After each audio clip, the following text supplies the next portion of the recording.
Muchas gracias, buenos días para ti, un saludo muy afectuoso para todos y todas quienes nos acompañan en esta mañana, muy complacida. También he sido docente en nuestra Universidad Militar Nueva Granada para posgrados, entonces muy feliz de reencontrarme con esta maravillosa comunidad académica. Un saludo para Natalie y un agradecimiento por todo su apoyo en este soporte tecnológico fundamental para que tengamos estas conferencias virtuales con todas las de la ley. El tema que nos convoca en esta mañana es de la mayor importancia, sin duda, por aquí alguien en el chat ya lo comentaba, gran temática, nos decía Leonardo y tiene toda la razón. Y vamos a ir viendo cuáles son esas lecciones que nos deja esta pandemia del COVID-19 a los seres humanos a nivel mundial, pero también a los colombianos en particular. No sé si comparto la presentación desde aquí, ¿cómo prefieren? Sí, Natalie. compártela desde Listo, ahí para que tú la perfecto. manejes, por favor. Vale, muy bien. Entonces les voy a compartir la pantalla, me avisan cuando ya estén viendo, por favor, me confirman. Listo, ¿Estamos ya, ahí viendo? está. Sí, señora. Maravilloso. Bueno, contarles que esta presentación ha sido elaborada con cariño para ustedes, así que tranquilos. Vamos a compartirla a todos nuestros participantes. Omar y Natalie gentilmente se las van a facilitar. En esta presentación vamos entonces a ir viendo paso a paso esas lecciones. Vamos a trabajar 5 lecciones fundamentales. La primera se titula El propósito social superior. La segunda, la importancia que tiene el sistema sanitario y la salud pública. La tercera, lo ambiental como el eje fundamental del desarrollo. La cuarta, replantear nuestras prioridades productivas. Y la quinta, resignificar nuestras formas de vida. Estas son más o menos las lecciones, desde luego, pues para compartirles estas aproximaciones, pero como bien mencionó Omar al inicio, la idea es que ustedes vayan tomando atenta nota, vayan compartiendo por chat sus impresiones, sus inquietudes, y cuando terminemos hacemos un intercambio bien nutrido, porque esas lecciones tenemos que construirlas entre todos y todas. Muy bien, vamos a empezar entonces con el propósito social superior. Esta pandemia nos ha dejado claro cuál es realmente la prioridad de la civilización humana, qué es lo verdaderamente importante, más allá del crecimiento económico, de las utilidades, del éxito empresarial o de los indicadores macroeconómicos que tienen nuestros estados. Si no hemos logrado este propósito social superior, cuál es el cuidado de la vida humana, de la dignidad humana, estamos muy lejos todavía de lo que nos habría demarcado la Declaración Universal de los Derechos Humanos en 1948, ¿no? O sea, imagínense ustedes cuántos años han pasado desde ese momento. La Constitución Política del 91, que mi recomendación es que tengamos una lectura constante de esa importante Carta Magna. Casi que si somos creyentes en Dios, en Cristo, para quienes leemos la Biblia, o quienes de pronto son musulmanes, el Corán, tendría que ser igualmente importante nuestra Constitución porque es nuestra carta de navegación. Cuando nosotros vamos a obsequiarle a alguien alguna cosa para el cumpleaños o alguna celebración especial, mi recomendación es que regalemos nuestra Constitución del 91. Es un gran regalo y todos debemos leerla, ojalá en familia, aprovechar estos días de aislamiento, de cuarentena, para hacer una lectura en familia en el momento de compartir el desayuno, el almuerzo, la cena, de un articulito cada día.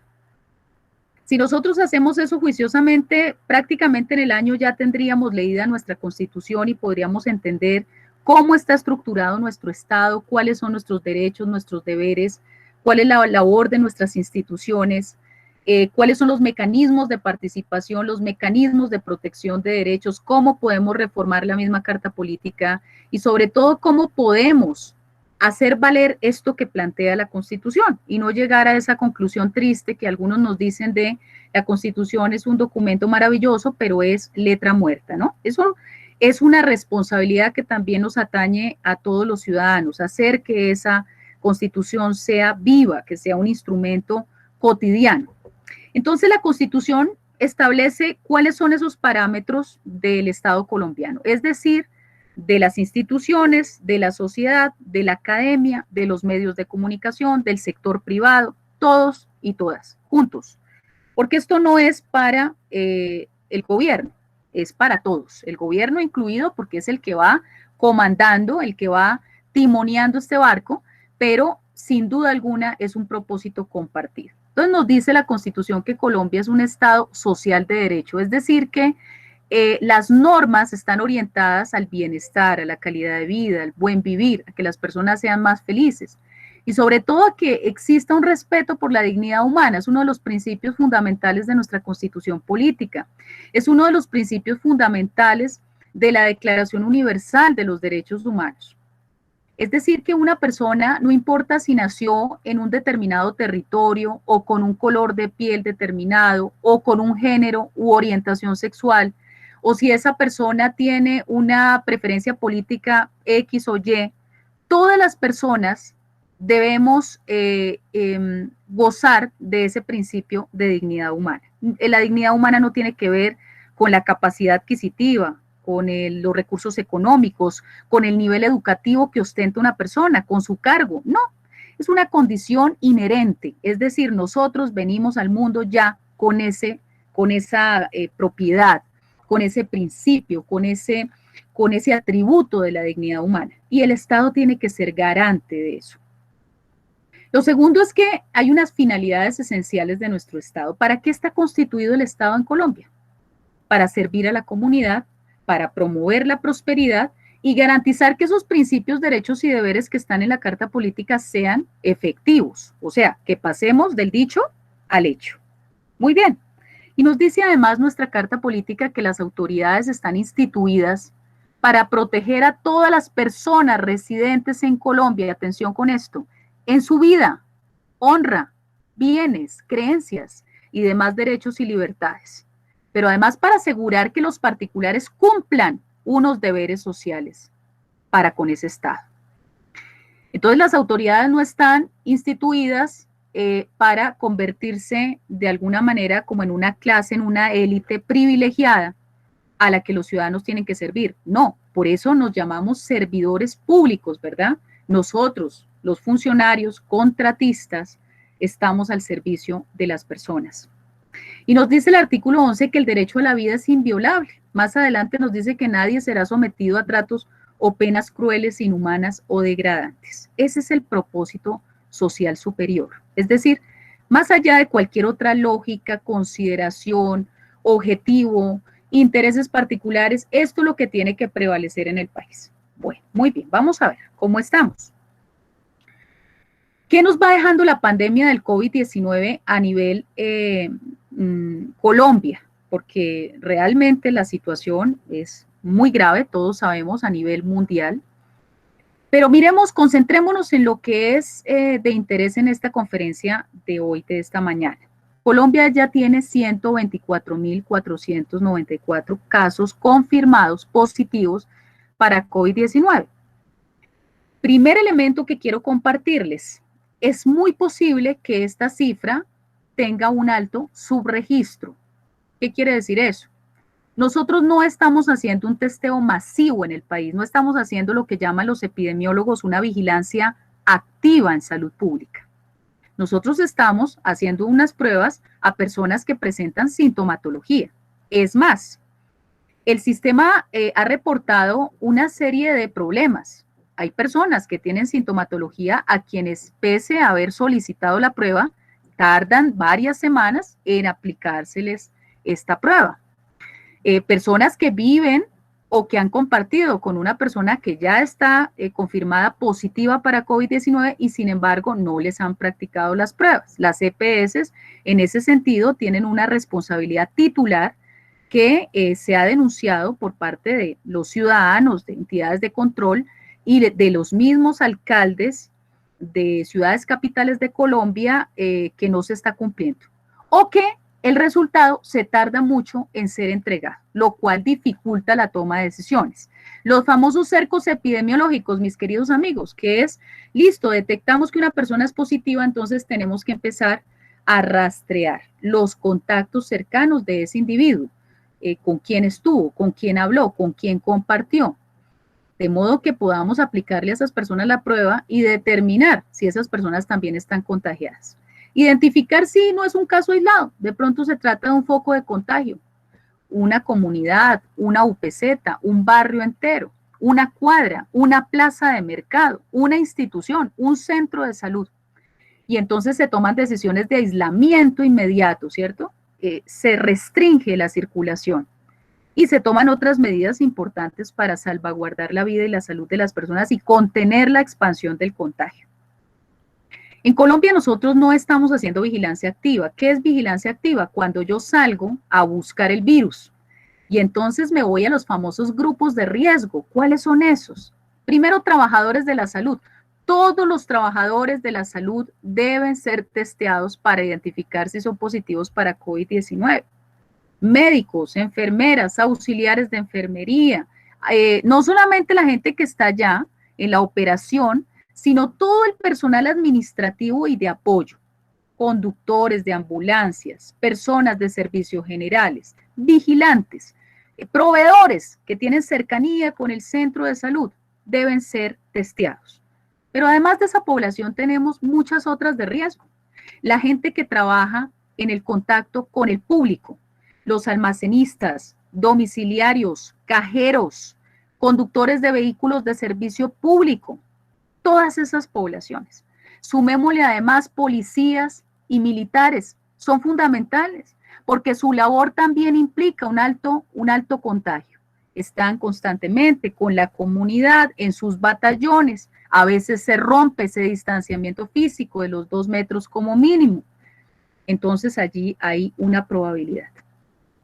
Tenemos poblaciones como habitantes de calle, personas informales, los informales que en Colombia son la gran mayoría de nuestra población económicamente activa, la población recicladora, consideradas poblaciones de riesgo. Entonces preguntémonos si nosotros realmente en Colombia no estamos haciendo esa vigilancia activa y aplicando esos testeos masivos, salvo algunos contados casos. En el caso de Bogotá se está haciendo un esfuerzo importante, en el caso de Medellín igualmente, en Cali, pero en general en Colombia, en nuestro territorio, a lo largo y ancho, no tenemos ese esfuerzo. Por lo tanto, primera cosa que quiero que tengamos muy clara en esta conferencia, la situación no es como la pintan, es mucho peor. No quiero ser alarmista ni quiero preocuparlos, pero sí quiero decirles la verdad, quiero ser franca en esto, porque entre otras cosas esa es la responsabilidad que tenemos todos los profesionales, ser honestos y ser éticos y ser veraces en la información.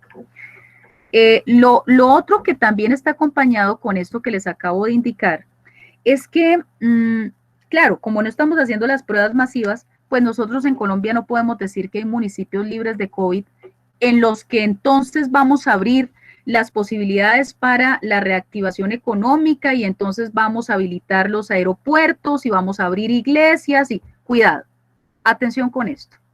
Si es que en esos municipios hemos hecho un testeo aleatorio, por lo menos, a grupos de riesgo y descartamos que en efecto haya COVID-19, muy bien. Pero si resulta que no estamos haciendo testeos masivos, entonces estaríamos poniendo a las personas en un alto riesgo. Tengamos en cuenta, mis queridos amigos y amigas, que hoy las dinámicas de globalización, que esto es muy importante entenderlo a la luz de los ODS, de los Objetivos de Desarrollo Sostenible, porque justamente constituyen un pacto mundial frente a una serie de propósitos universales que todos los estados deben caminar hacia allá. Pues también entendemos que esos problemas que surgen en una nación terminan impactando al mundo entero. Los virus, estos virus como este COVID-19, las pandemias, tienen precisamente esa condición.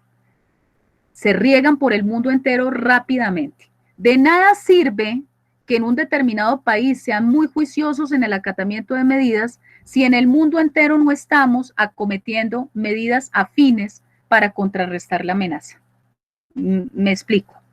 Si en Brasil, manejado por el presidente Bolsonaro, no se adoptan medidas urgentes de cuidado de la población, Colombia y todos los países que comparten frontera con Brasil se van a ver afectados. Eso ya está claro, ¿cierto? O sea, miremos la situación de Leticia, que fue uno de esos focos de contagio fuertes al inicio de la pandemia y se debió en buena parte por esa frontera activa con Brasil y con Perú. Y ese paso de comunidades que pues para ellos realmente la frontera es un asunto menor porque para ellos es la misma población, la misma comunidad, el mismo territorio. Se comercia todos los días, se intercambia, las familias son binacionales, trinacionales. Entonces, es imposible, ¿cierto? Por lo tanto, fíjense ustedes la importancia de los ODS en todo esto, de ponernos unas metas, de establecer unos acuerdos, de trabajar juntos. Una de las grandes lecciones de la pandemia es la cooperación. No podemos seguir viendo el mundo ni nuestras formas de vida de manera individualista. Ese modelo tenemos que cambiarlo. Muy bien. Queridos amigos y amigas, en cuanto a las muertes, ¿cómo estamos? Pues observen ustedes, este es el reporte actualizado del día de ayer, 4.359 muertes. Estamos ubicados en este momento ya como el quinto país en Sudamérica con mayor nivel de mortalidad, ¿cierto? Por COVID-19. Esto es una cosa que tenemos que comprender y ubicarnos también en lo que son las estadísticas internacionales. Entonces ustedes me dirán, bueno, en Sudamérica somos el quinto país en número de muertes, pero a nivel mundial quiero contarles que ya ocupamos el lugar 22. Solo nos superan Ecuador, Chile, Perú y Brasil. Entonces, algunos señalan en nuestro país que tenemos que estar tranquilos, que comparativamente estamos muy bien, que no nos preocupemos. No, realmente sí hay que prender las alarmas. El hecho de que ya superemos este indicador tan alto, imagínense ustedes, más de 4.000 compatriotas han perdido la vida en este tema del COVID-19, pues sin duda alguna tiene que hacernos pensar en eso, en el propósito social superior. Cuando vemos el número de test por millón de habitantes, ahí vamos a ver, por ejemplo, las dificultades, ¿cierto? Países que son más pequeños como Chile, fíjense ustedes, Perú, tienen más pruebas por millón de habitantes que Colombia. Nosotros tenemos 17.730 pruebas por millón, Chile tiene 63.000, Perú tiene 55.000, Brasil, país grandísimo por población, fíjense ustedes, observen la población al lado derecho, tiene un bajo nivel de pruebas relativamente. Entonces, claro, y acá no les estoy poniendo que hay otros países que nos superan el número de pruebas por millón de habitantes como Uruguay y Panamá, ¿sí? Entonces, ¿por qué es importante lo de las pruebas? Ya lo vimos, ¿no? Porque nos permite identificar el comportamiento de la pandemia en nuestro país, tomar decisiones, identificar focos de contagio, hacer cercos epidemiológicos, impedir la propagación del virus, proteger a las poblaciones. Bueno, muy bien. Vamos a pasar a nuestra segunda lección importante, la importancia del sistema sanitario y la salud pública. Entendimos en esta pandemia que la salud es lo primero, ¿no? Eso que nos decían nuestras abuelas, nuestros abuelos, mijito, mijita, lo primero es la salud. Aquí sí que lo entendimos, ¿verdad? De nada nos sirve ser exitosos, ser buenos en nuestros trabajos, ser realizados, ¿verdad? Cualquier proyecto de vida está supeditado a esa condición que es la salud. Pero la salud es un conjunto de factores, no es solamente nuestro bienestar físico, nuestra sensación de armonía, sino que tiene que ver con lo psicológico, con lo espiritual y también con lo social. Por eso hablamos de la salud como un derecho que tiene una expresión individual y colectiva, indudablemente. Cuando nosotros nos dicen que en Colombia tenemos un porcentaje altísimo de la población que consume agua contaminada, ¿cierto? Que es un porcentaje bastante preocupante. O nos dicen que en virtud de la pandemia el gobierno nacional tomó la decisión de reconectarle el servicio de agua potable a 1 millón de colombianos que estaban desconectados por falta de pago, o sea que 1 millón de compatriotas no tenían acceso al agua potable porque no tenían cómo pagar el recibo, a pesar de que el agua es considerado un derecho de mínimo vital. Y obviamente lavarse las manos sin agua potable muy difícil, o sea, la prevención depende de las condiciones que yo tengo. Si a mí me dicen, por ejemplo, que en mi territorio hay cortes de energía constantes, ¿se acuerdan de lo que pasó recientemente en la costa Caribe con Electricaribe, ¿no? Que afectó a toda la costa y que eso prendió las alarmas del país. ¿Por qué razón? En primer lugar, porque tengan en cuenta que a pesar de que los hospitales cuentan con unas plantas de energía alterna, esas plantas tienen una capacidad limitada. Si yo tengo personas conectadas a un ventilador, ejemplo, en las unidades de cuidados intensivos, y resulta que mi planta tiene una capacidad limitada, esas personas perfectamente pueden perder la vida ante un corte de energía prolongado. Segundo, cuando yo vivo en territorios que tienen como característica los 36 grados o más, yo dependo de los ventiladores y de los aires acondicionados, ¿verdad? Claro, y si además a mí me dicen que tengo que mantenerme confinado para protegerme, pero resulta que aquí estoy completamente asfixiado dentro de mi propio hogar, pues tengo que salir necesariamente. O sea, me tengo que exponer. Estas situaciones son todas evitables, y observemos que el sistema de salud no es solamente que a nosotros nos atienda la EPS. Tengamos una mirada más global de lo que significa la salud y la salud pública, ¿verdad? ¿Qué es la salud pública? Pues eso que nos afecta a todos, la salud de las poblaciones, la salud colectiva, que está impactada por los temas ambientales, sin duda alguna. ¿Cómo la deforestación afecta a la salud pública? De una manera directa, ¿verdad? Cuando talamos los bosques, cuando talamos los manglares, en esos espacios vacíos se generan unos huecos en la tierra y esos huecos cuando llueve se llenan de agua y se vuelven receptáculos de aguas quietas, de aguas estancadas, donde proliferan los famosos vectores, los mosquitos transmisores del dengue, por ejemplo, la Aedes aegypti, y otros tantos que producen unas enfermedades, unas patologías que son muy delicadas. Y si a eso le sumamos la precariedad de nuestro sistema de salud, pues resulta que ¿qué vamos a hacer, cierto? La gente se nos va a morir. No porque la gente sea de malas, ni porque la gente que es pobre quiere su desgracia, no, para nada, por favor. En eso tenemos que ser sobre todo muy humanos y muy éticos y no llamarnos a engaños. Este tipo de situaciones nadie las quiere para su vida, ni para sus familias, ni comunidades, y todas son evitables, podemos cambiarlas. La Ley Estatutaria del Derecho a la Salud, la Ley 1751 del 2015, estableció que la salud es un derecho fundamental y que comprende todo esto, mis queridos amigos y amigas, el acceso a los servicios de salud de manera oportuna, eficaz, con calidad, para la preservación, mejoramiento y promoción de la salud. Es decir, que tenemos que hacer prevención de la enfermedad, ¿cierto? Que nos tendrían que enseñar a cuidarnos desde que somos pequeños, en nuestra primera infancia, en nuestros hogares. Los medios de comunicación tendrían que asumir una labor esencial en esta materia. Que debemos adoptar políticas para asegurar la igualdad de trato y oportunidades en el acceso a las actividades de promoción, prevención, diagnóstico, pero cuando ya estamos mal, tratamiento, rehabilitación y paliación. Es muy importante que nos hagamos nuestros chequeos anuales, ¿verdad? Aquí para nuestros queridos amigos que nos siguen en esta videoconferencia, preguntémonos, ¿cuándo me hice mi cuadro hemático, mi análisis de glicemia, mi evaluación de colesterol, de triglicéridos? ¿Cuándo me hice la citología? ¿Sí?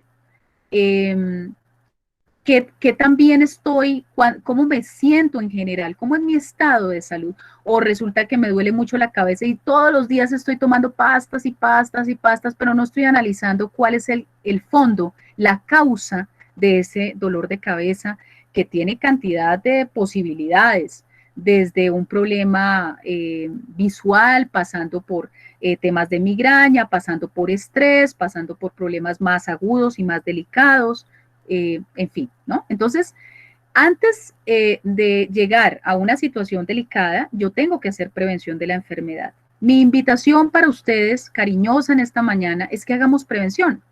Y la prevención la hacemos no solo haciendo nuestros chequeos anuales juiciosamente, que les invito a que los hagan de manera juiciosa, medirse su tensión arterial, sino que tienen que ver con muchas cosas. Comer sano. Una de las lecciones maravillosas de esta pandemia es la importancia de la comida saludable. Les quiero contar que según los estudios, en las cuarentenas las personas pueden subir de 3 a 6 kilos de peso. Y ojo porque Colombia tiene un indicador bastante alto, 56% de su población padece condiciones de obesidad y sobrepeso. Y esto está relacionado ¿con qué? Con enfermedades cardiovasculares, con problemas de hipertensión, con falla cardíaca, con enfermedades respiratorias, desde luego con cáncer, diabetes, problemas metabólicos. Si han notado, cuando hacen los reportes todos los días de las personas que fallecen por COVID-19, que la gran mayoría tenía comorbilidades, o sea, enfermedades previas, y van ustedes a encontrar ahí típico, diabetes, obesidad, hipertensión, ¿no? Obviamente hay condiciones más delicadas, personas que tienen cáncer, VIH, o sea que sus sistemas inmunes son más débiles que los de los demás. Entonces tenemos que hacer prevención. Muy bien. Ahora, ¿cómo estamos en este derecho, en la garantía plena de ese derecho? En la presentación les estoy dejando los links para que consulten las normas, se las lean. Es muy importante ese empoderamiento que cada uno haga de sus derechos, porque eso nos va a ayudar seguramente a hacer la diferencia en nuestras vidas, en las vidas de nuestras familias, vecinos, comunidades, compañeros de trabajo. Muy bien. Observen algunas de esas noticias recientes. La última encuesta que hace la Contraloría General de la República revela precarias condiciones laborales del personal médico. Una gran mayoría de estas personas trabajan con contratos de prestación de servicios, completamente precarizados, sin las garantías de ley, porque les toca de su propio ingreso pagarse salud, pensión y riesgos laborales, a pesar de cumplir horarios, ¿cierto? O sea, de configurar las condiciones de un contrato laboral pleno. Pero lo que es peor, muchos de estos trabajadores tienen salarios atrasados durante meses y años. El caso de San Andrés, 7 meses adeudados, pero tenemos casos de personas que les adeudan desde el 2018, desde el 2019. Imagínense ustedes. Y en esas condiciones tenemos que estar en el frente de atención, en el primer frente de contención de la pandemia. Sin los elementos de protección personal, los famosos EPPs, o elementos de bioseguridad, que son las mascarillas de N95, que tienen esos filtros de carbono especiales, las caretas, las monogafas, los uniformes antifluido, las polainas, los gorros, los guantes, todos los elementos que requiere esta población. En estos estudios se ha indicado casos en los cuales yo descubrí hace poco el caso en Sucre, de las denuncias del personal de salud que tenían que utilizar una mascarilla durante 8 días, les tenía que servir durante 8 días. Mascarillas que además son desechables, ¿no? A diferencia de las que usamos cotidianamente, las de telita, que las podemos lavar sin ningún problema. Estas específicas del personal de salud sí requieren ser desechadas una vez, no solo en el día, sino que constantemente, si yo estoy atendiendo público, estoy atendiendo al personal, a los ciudadanos, pues tengo que estar constantemente cambiándolas. Personas que denunciaron que tenían que compartir las famosas mascarillas faciales, ¿no? Tenían que compartirse esas caretas. Increíble. En Bogotá, 30 hospitales están al borde del colapso. Estamos hablando de la capital de la República, a pesar del esfuerzo que se ha venido haciendo por parte del gobierno nacional y del mismo distrito. Hoy estamos superando el 80% de ocupación en camas UCI, en camas de cuidados intensivos. Estamos en una situación muy delicada, prácticamente de alerta roja. No está declarada porque hemos tenido el apoyo del gobierno en el envío de los famosos ventiladores y hay todo un proceso en el distrito para hacer una rápida instalación, lo cual ha tenido problemas. ¿Por qué? Porque resulta que no hay el personal de salud suficiente. ¿A qué se debe esto, mis queridos amigos y amigas? Se debe a que las personas, debido a la falta de esos elementos de protección personal, se han contagiado, el personal de salud, en un porcentaje bastante alto. Más de 2.000 personas contagiadas del personal de salud. Eso significa que esas personas tienen que aislarse, no pueden atender público. Ojo con esto. Entonces los que quedan no son suficientes y a veces no cumplen los perfiles de idoneidad necesarios para operar, por ejemplo, una unidad de cuidados intensivos. Quiero contarles que una unidad de cuidados intensivos requiere médicos intensivistas, requiere terapeutas respiratorios, auxiliares de enfermería, enfermeros, personas que tengan experiencia de años, ¿no?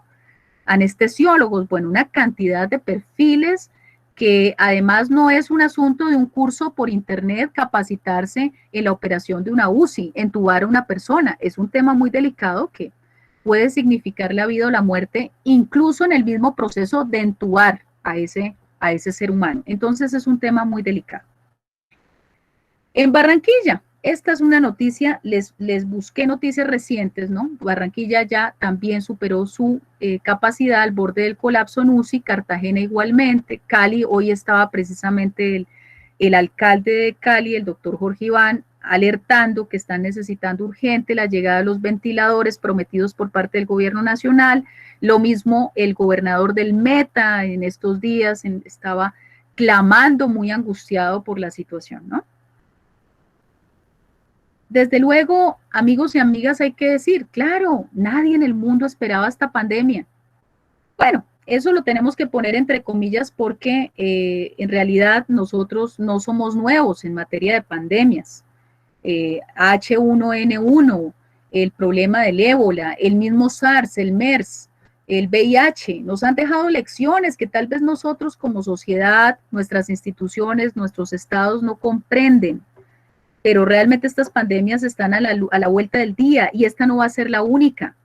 Se anuncian nuevas. El cambio climático quizás es la más grave. Vamos a verlo más adelante. Entonces, sin duda alguna, no estábamos preparados, pero también es cierto que en relación con otros países del mundo, Colombia y, podríamos decir, América Latina y el Caribe, presenta unos rezagos muy importantes en cuanto a la calidad y a la capacidad de su sistema sanitario. Colombia invierte el 5.4% de su Producto Interno Bruto en salud, por debajo de países como Uruguay, Costa Rica y Cuba en América Latina. Sin embargo, esto es un presupuesto importante. Para este año estamos hablando de 38 billones de pesos. No es poco, no es poca plata, pero miremos cómo funciona el modelo. Y ahí es donde vamos a encontrar las dificultades, porque buena parte de los recursos se quedan en manos de las EPS, de las entidades promotoras de salud, y no bajan a las clínicas y hospitales, es decir, a los prestadores. No es gratuito entonces que tengamos una deuda con esos hospitales y clínicas de más de 11.2 billones de pesos. Ojo con eso. Eso es lo que estamos viendo hoy, esa precariedad, la precariedad que encontramos todos los días. Cuando supimos el caso de Magui Payán, ¿cierto? Magui Payán en Nariño, un municipio hermoso. Y resulta que nos dice el alcalde, estoy contagiado de COVID, pero el 97% del personal de salud también está contagiado. Y lo que es más grave, no tenemos hospital. Hace 8 años nos prometió el Fondo de Adaptación iniciar obras y esa obra todavía está en veremos, está en obra negra. No tenemos ni siquiera centro de salud, auxilio, socorro. La salud pública interviene en la promoción de la salud, en la prevención de la enfermedad, el impacto sobre los determinantes sociales de la salud. Esto es bellísimo y a Omar le va a encantar este tema porque esto tiene que ver con los objetivos de desarrollo sostenible, los determinantes sociales de la salud, es decir, todas las condiciones que rodean al individuo y al colectivo para que seamos saludables. Si tenemos agua potable, si estamos bien nutridos, si tenemos unas condiciones de ambiente sano. Resulta que si estamos rodeados de ríos contaminados, la calidad del aire es pésima, no podemos hablar de salud de ninguna manera. Si los niveles de educación son bajos, si hay analfabetismo, si no tenemos cómo resolver, por ejemplo, esto de tener un sistema público sanitario de calidad con presencia a lo largo y ancho del territorio, la determinación viene mal, ¿cierto? O sea, la salud va a ser una dificultad, no la vamos a poder garantizar. Recuerden lo que pasó en nuestro departamento del Amazonas, cuando la máquina de oxígeno se dañó. Entonces llegaron los militares heroicos a arreglar la máquina y lograron arreglarla. Y duró unas semanitas, pero después nos enteramos que era una máquina que no la habían cambiado hace 30 años. La máquina obviamente tiró la toalla, ¿cierto? Ya agotada de dar su mejor esfuerzo. Es increíble. Durante 30 años esa máquina de oxígeno no se había cambiado. La salud pública entonces es esencial, pero les quiero contar, de ese total de recursos, de ese total de bolsa que se destina a la salud en Colombia, la salud pública recibe menos del 5% de la inversión. O sea, si nosotros revisamos el famoso Plan de Intervenciones Colectivas PIC, el Plan decenal de Salud Pública, vamos a ver que la inversión verdadera, real, es menos del 5% del total del gasto en salud. Gasto no, hablemos de inversión.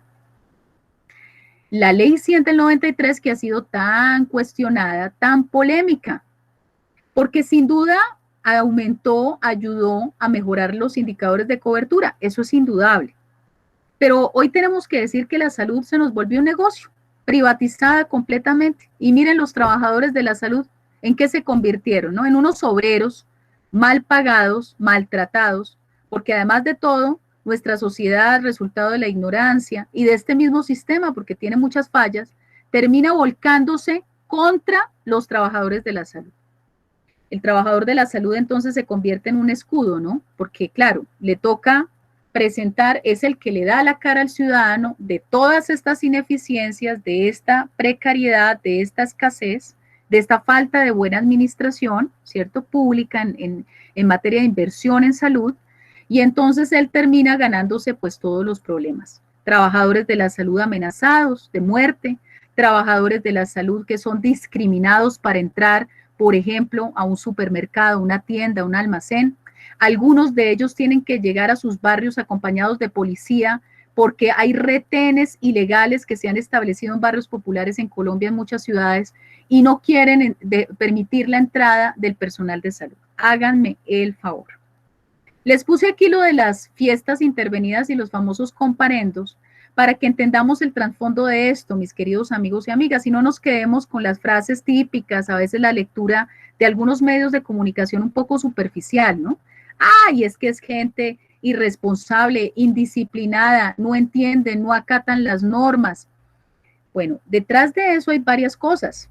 En primer lugar, hay un problema muy serio y es que no hemos educado al país en materia de prevención de la enfermedad, en autocuidado. A la gente no se le ha enseñado.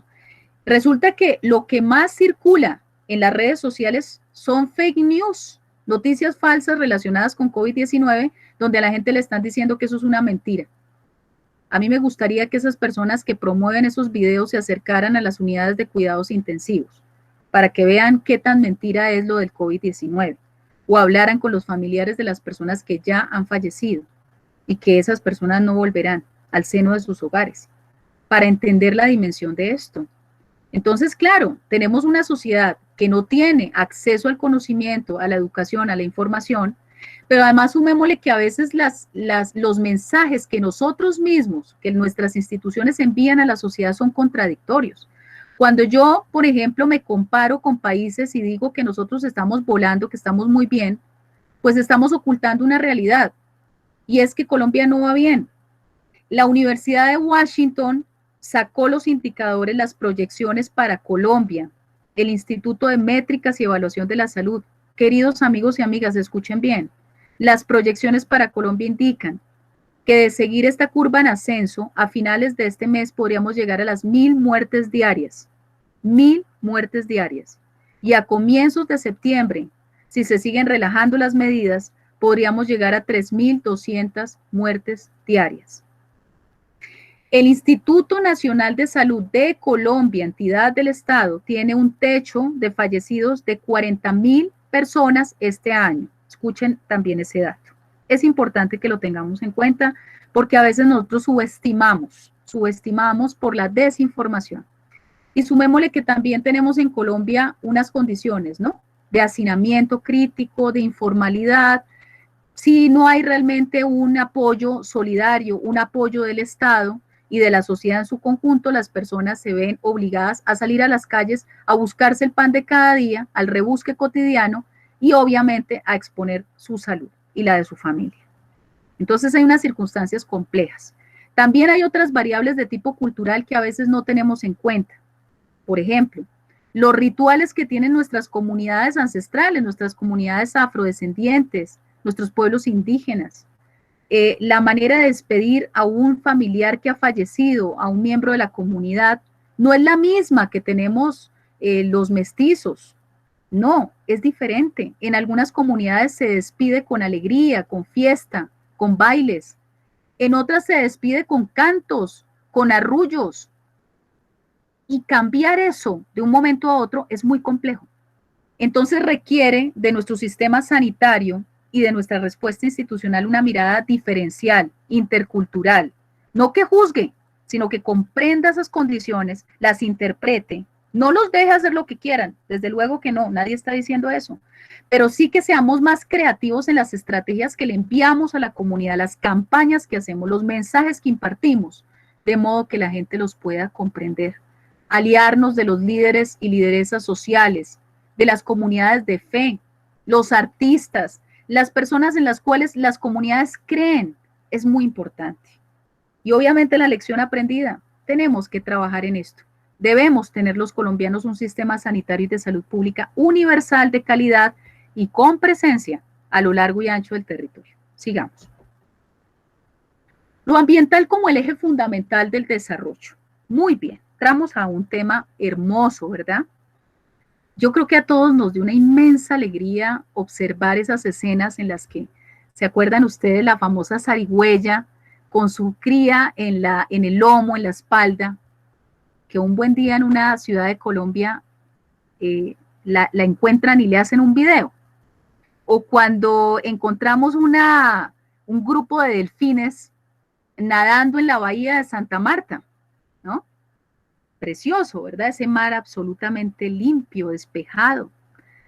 O el día que un animalito también salvaje, tal vez un oso perezoso, sorprende a una familia campesina porque llega a la casa, claro, no hay ruido, no hay congestión, y se acerca a esa casa y entra a la casa tranquilo, ¿no? Esas escenas se repitieron a lo largo y ancho del mundo, porque, claro, en Colombia, tengamos en cuenta que desde el mes de mayo, junio, ya empezamos a abrir una serie de actividades. Primero empezó la construcción, las manufacturas, tengan en cuenta eso. Para mayo, para junio ya las excepciones eran 43, o sea, se permitía todo, servicios, obras de infraestructura, comercio, todo eso se habilitó. Hoy en día podemos decir que ya la gente está saliendo normal. Los sábados hay trancones nuevamente. Cuidado. En Bogotá más o menos hay circulando en las calles 6 millones de capitalinos. Por eso la alcaldesa está preocupada. Claro, desde luego, le asiste toda la razón en sus preocupaciones. Pero ¿qué aprendimos en medio de esta cuarentena y de esta pandemia sobre los temas ambientales? Empecemos por el tema de la zoonosis. Para quienes no conozcan, la zoonosis son esas enfermedades que transmiten los animales a los seres humanos. No porque los animales sean malos y nos quieran enfermar, para nada. Es al revés, porque los seres humanos rompemos los ciclos de la naturaleza, porque los seres humanos no somos respetuosos de ese reino animal, ¿verdad? De sus comportamientos, de sus condiciones propias, salvajes, y con nuestra visión antropocentrista pensamos que somos los poseedores y los grandes reyes del universo. Entonces, que si el pangolín me da unos poderes especiales, es un animal mágico, el murciélago, ¿cierto? Entonces yo como carne de pangolín porque además me da potencia sexual, es buenísimo. Bueno, ¿cómo fue que se creó ese famoso gen del COVID-19? Porque el coronavirus lo conocemos hace muchos años. El coronavirus es el responsable de la mayoría de las infecciones respiratorias que padecemos los seres humanos. Pero este en particular, esta cepa en particular del COVID-19 está estudiado que viene de una transmisión que pasa de murciélago pangolín al ser humano. Probablemente en alguno de esos mercados en el mundo, porque no vamos a decir que son los asiáticos, sino que en el mundo hay un tráfico de especies de fauna silvestre. Aquí les he puesto los indicadores. Estamos hablando de un negocio ilegal que está detrás del narcotráfico y la trata de personas. Ocupa el tercer lugar en recursos, en recursos ilícitos, entre 8.000 y 20.000 millones de euros al año. Colombia no es la excepción. Colombia es el segundo país más megadiverso del mundo. Por supuesto que nosotros tenemos una riqueza en fauna y flora maravillosa, y aquí se ejerce desafortunadamente ese tráfico ilegal. Para el año pasado, la Policía Nacional incautó 18.409 especies, y en lo que iba corrido de 2020 hasta abril, llevábamos ya 9.500 especies. Muchas de ellas además no sobreviven por las condiciones en las que los tienen confinados. Los monos aulladores, las boas constrictor, los pelícanos, los papagayos, los tucanes, una cantidad de nuestra fauna, de nuestras especies, desafortunadamente son traficadas ilegalmente, con propósitos distintos, decorativos, propósitos de rituales, el tema de las propiedades aparentemente relacionadas con la fertilidad, este tipo de carnes que son consideradas afrodisíacas. Bueno, todas estas cosas que los seres humanos tenemos que aprender, porque tenemos que respetar el mundo animal, tenemos que respetar la naturaleza, el ambiente. Quiero contarles, queridos amigos y amigas, que el COVID-19 no es la primera pandemia que vivimos, ni la primera epidemia que viene de zoonosis, de enfermedades engendradas por esa transmisión, esa cadena de transmisión de animales a humanos. Ya la influenza española, la famosa gripa española, ustedes saben la letalidad, el síndrome respiratorio agudo severo, el SARS, el MERS, el de Medio Oriente, las gripes aviar y porcina, la enfermedad de las vacas locas, el ébola, el VIH, todas estas vienen de enfermedades zoonóticas. Se dice que más del 70% de las enfermedades que padecemos los seres humanos son transmitidas de animales salvajes. Entonces, si hay algo clarísimo en este momento en el mundo, es que tenemos que luchar contra el tráfico ilegal de fauna silvestre, que tenemos que respetar el ambiente. Allí en Wuhan ya se prohibió oficialmente comer y criar animales salvajes después de que existían esos mercados con animales vivos, donde se conseguían pollos, gallinas, culebras, de toda clase de animales, que en Colombia ustedes saben muy bien, también en algunas plazas, afortunadamente gracias a un trabajo muy juicioso que adelantó el IPES, el Instituto de Economía Social del Distrito, que hace un acompañamiento a las plazas en Colombia, en Bogotá, se hizo un trabajo muy importante para que este fenómeno se convirtiera en el pasado, aunque todavía hay una suerte de tráfico ilegal. Entonces, esto que pues ha hecho Bogotá no es generalizable al país. Hay muchos mercados en Colombia que todavía tienen estas características donde hay un tráfico abierto. Si nosotros nos vamos a los territorios en nuestra Amazonía colombiana, en departamentos como Putumayo, Vaupés, Caquetá, Amazonas, son departamentos donde vamos a encontrar un tráfico constante. Muy bien. Entonces, ¿qué aprendimos de la pandemia del COVID-19? ¿Qué lecciones nos va dejando? Que tenemos que poner el ambiente en el centro de todas las decisiones políticas, sociales, económicas y culturales. Antes de tomar cualquier decisión en nuestro país acerca de un megaproyecto, de una obra de infraestructura, de un proyecto minero petrolero, de una política pública, cualquiera que ella sea, tenemos que revisar el ambiente, ¿cierto? La disponibilidad de recursos naturales, pero no para agotar los recursos existentes en esta generación, depredándolo todo, sino asegurando que esos recursos estén disponibles para las generaciones que no han nacido. Ese es el concepto de desarrollo sostenible, del que nos hablan los ODS. Pero además, este concepto ya estaba en nuestro ADN, en nuestra memoria histórica, porque nuestros pueblos ancestrales, indígenas y afrodescendientes lo han tenido muy claro. Ellos le han llamado la filosofía del buen vivir, del summa causai, esa relación armónica del ser humano consigo mismo, la sociedad y la naturaleza, en la que solo tomamos lo necesario con vocación de perdurar, o sea, tomamos lo que necesitamos, no tomamos para ambicionar, para codiciar, para acumular, para decirle al otro, mire cuánto tengo y usted no tiene nada, no, tomamos solo lo necesario para nuestra vida y dejamos el resto porque necesitamos que esos recursos perduren en el tiempo. Como ven, el tema del desarrollo sostenible no es tan moderno como pensábamos, porque esta filosofía es ancestral, tiene muchos años. Entonces, una cosa que tenemos que aprender los colombianos es a valorar y a reconocer los saberes, usos, costumbres valiosos de esos pueblos ancestrales. Colombia tiene 105 pueblos indígenas reconocidos. El 30% de la nación colombiana está constituida por afrocolombianos, negros, raizales, palenqueros. Es una belleza Colombia. Es un país envidiado a nivel internacional por su diversidad cultural, por su pluralidad étnica. Y sin embargo, ¿qué hacemos nosotros aquí?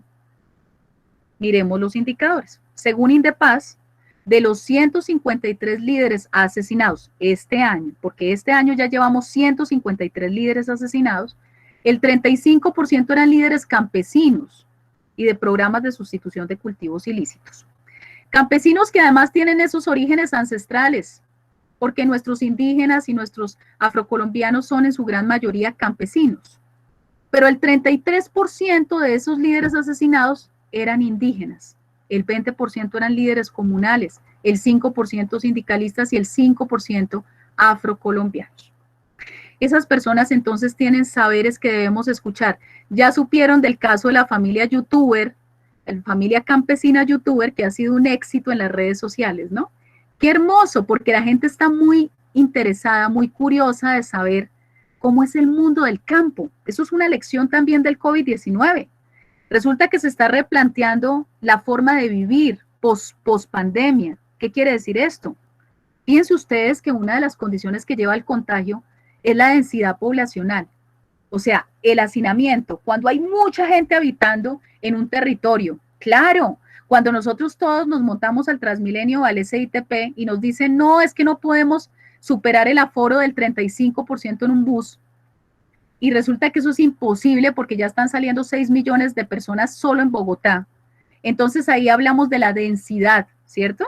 Pero cuando miramos qué está pasando en Barranquilla y nosotros decimos por qué la gente se nos está muriendo en Barranquilla, en Soledad, en Malambo, en Galapa, en Sabana Larga, los municipios del Atlántico, los de Macondo, ¿cierto?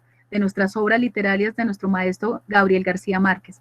Tenemos que decir que allá hay mucho hacinamiento, que viven 2 y 3 familias en el mismo hogar, muy hacinadas, o sea, una altísima densidad poblacional.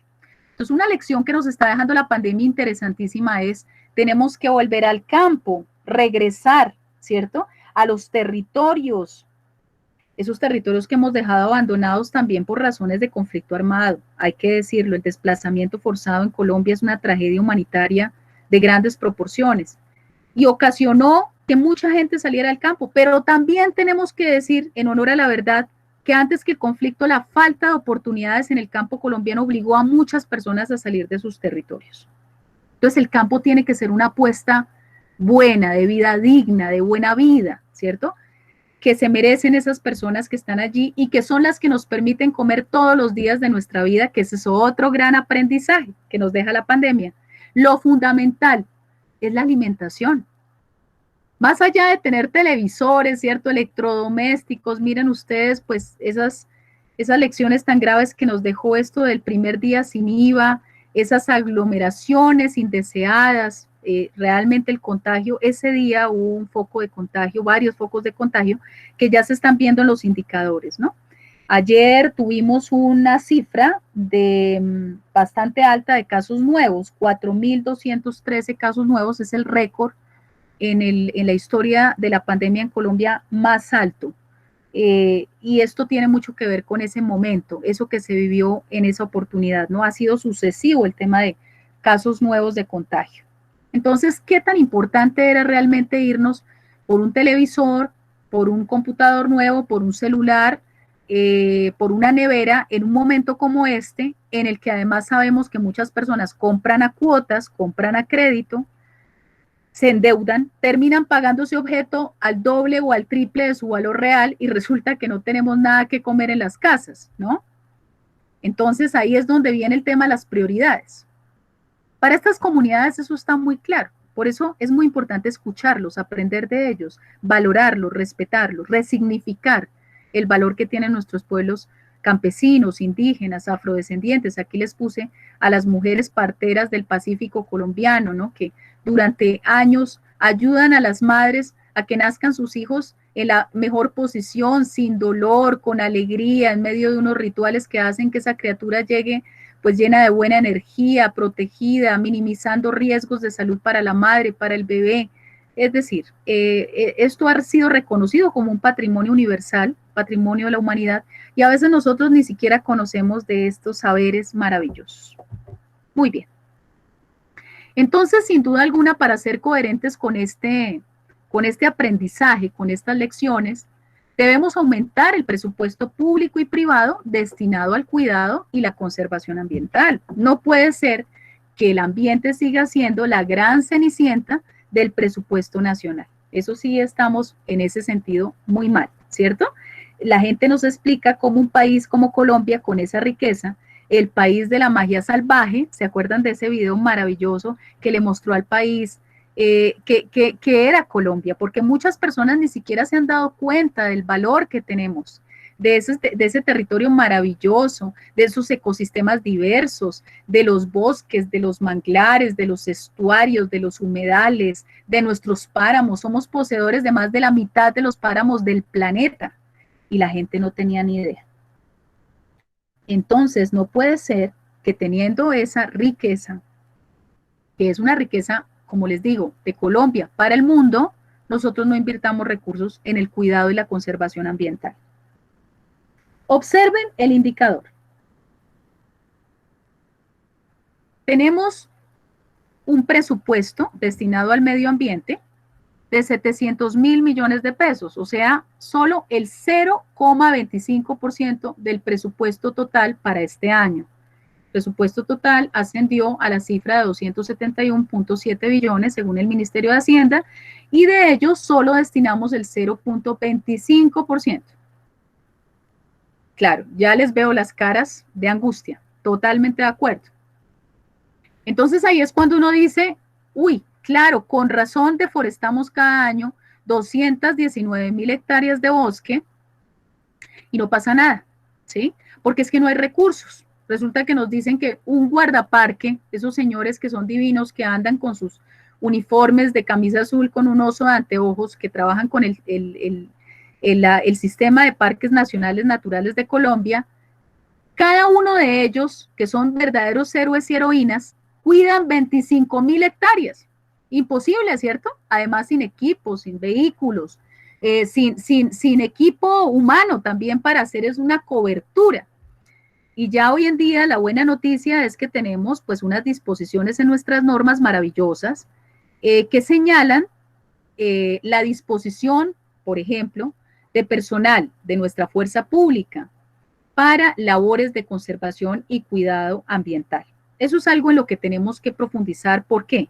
Porque la norma ya está, lo que falta es la reglamentación y empezar a operar esa buena posibilidad, esa buena oportunidad de hacer presencia con nuestro Ejército Nacional, con nuestra Armada Nacional, con nuestra Fuerza Aérea Colombiana, porque hay territorios muy vastos, imagínense ustedes el Chiribiquete, pues esos son sitios que necesitamos los helicópteros, necesitamos las avionetas, necesitamos estar haciendo un monitoreo constante, o si no, el acaparamiento de tierras para ganadería, para cultivos ilícitos, para minería, para monocultivos, nos van a dejar en poco tiempo sin esa diversidad. Y eso tiene unas implicaciones gravísimas. No es solamente un tema de belleza estético, de recurso paisaje, es un tema de oxígeno. Resulta que si no existe ese bosque amazónico tupido como debemos mantenerlo, pues resulta que esos vientos alisios no pueden trasladarse hacia los páramos como el Sumapaz y producir el agua que los bogotanos y que toda la región andina consume todos los días. Es que el agua no es un milagro que proviene del acueducto, no, proviene de la biodiversidad, proviene de los bosques, proviene de los páramos. Entonces tenemos que tener eso muy en cuenta. Muy bien. Cuarta lección importante, replantear nuestras prioridades productivas. Entonces, claramente estábamos comentando que mirar de nuevo el campo es realmente nuestro horizonte más promisorio. Colombia tiene que pasar de una cultura productiva enfocada al tema del extractivismo, que ya se acabó, ¿cierto? Porque ya nos dijeron, ya no hay reservas de petróleo ni de gas y ya nos quedan pocos años de autoabastecimiento. Entonces, tenemos que buscar otras alternativas. Y las alternativas, sin duda alguna, están en el campo colombiano, ese campo maravilloso, porque Colombia tiene todos los pisos térmicos, tiene una comunidad campesina, trabajadora agraria, absolutamente valiente, ¿no? Laboriosa. Todos los días se están levantando 3, 4 de la mañana para que nosotros tengamos el milagro del alimento. Y la gente en los mercados de abastos está trabajando desde la 1 de la mañana, 2 de la mañana, para que nosotros podamos tener en las tiendas desde muy tempranito los alimentos frescos, las frutas y verduras que nos dicen en el COVID-19, todos tenemos que alimentarnos bien. Pero quiero decirles que los campesinos colombianos están en unas circunstancias de necesidad extrema. Los ingresos son absolutamente bajos, por debajo, muy por debajo de los salarios mínimos legales mensuales vigentes, no acceden a la pensión, no tienen esquemas de riesgos laborales y muchos de ellos, a pesar de tener CISBEN, en efecto no acceden a la salud porque las distancias con el centro de salud son enormes. Estas cosas tenemos que cambiarlas y transformarlas porque entonces va a llegar el momento en el cual nos vamos a quedar sin campesinos, vamos a depender de los mercados externos. Ya de hecho Colombia desde los años 90 viene importando una buena cantidad de productos que nosotros producimos en Colombia, los venimos trayendo del mundo, arruinando a nuestro campesinado colombiano. Entonces, ojo con eso. Después de que Colombia estuvo exportando 1 millón diario de barriles de petróleo, hoy nos quedamos sin petróleo para nosotros mismos. Entonces nos toca explorar energías renovables. Y definitivamente entender que estos temas del fracking, atención con el fracking, porque hay una gran campaña en favor del fracturamiento hidráulico de la roca. Tengan muy en cuenta que el fracking es una técnica no convencional que está prohibida en muchos países del mundo por su altísima afectación ambiental y sobre la salud pública, toda vez que se trata de meter unos tubos extractivos a una gran profundidad del subsuelo, con agua a presión, cócteles de químicos, la gran mayoría tóxicos, revolver la tierra y sacar el petróleo y el gas a unas piscinas que obviamente generan gases de efecto invernadero, los famosos GEI, que son altamente contaminantes, que son los responsables en buena parte del cambio climático, pero además estamos contaminando las aguas subterráneas y las aguas superficiales. Aguas subterráneas que los colombianos además ni siquiera comprendemos por dónde van y cómo están conectadas. Como bien decía un famoso geólogo de la Universidad Nacional de Colombia, en alguno de estos estudios advertía que Colombia no tiene realmente un diagnóstico claro de sus aguas subterráneas. Sabemos que dependemos de las aguas subterráneas para vivir, pero no comprendemos bien por dónde van esos mapas hídricos. Por lo tanto, el fracking es una técnica que puede significar una mega amenaza de seguridad nacional y tenemos que estar muy atentos porque tenemos alternativas. Esa es la buena noticia. Entonces, ¿qué pasa en el campo colombiano? Ya veníamos comentando cuáles son las cosas que tenemos que superar de nuestro campo. Una altísima informalidad en la tenencia de la tierra. Colombia tiene un problema de conflicto de hace muchos años. Tengamos en cuenta la raíz del conflicto armado colombiano tiene que ver con la lucha por la tierra.